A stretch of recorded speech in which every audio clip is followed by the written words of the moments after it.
In this video, I will show you how to connect Stripe to beacons.ai. To do this, simply you can open up Beacons and in the left menu go to Settings.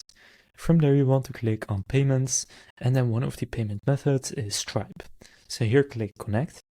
Then it will redirect you to Stripe. From there you simply want to go and sign in using your Stripe account, and if you don't have an account, create one, otherwise click Connect.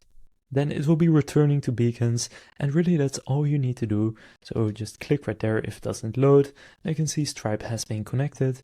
Now I can choose which payment methods I want to use. For example, Apple Pay. To enable Apple Pay, visit your Stripe payment settings here, and then they just make it super simple, and you can just go and turn it on. Right here I can now enable Apple Pay. Same for Klarna, Affirm and Afterpay, but these are the additional Stripe payment methods. I will already have most major credit cards and debit cards, I think. So now people can go and pay using Stripe. So now you know how to connect Stripe to Beacons.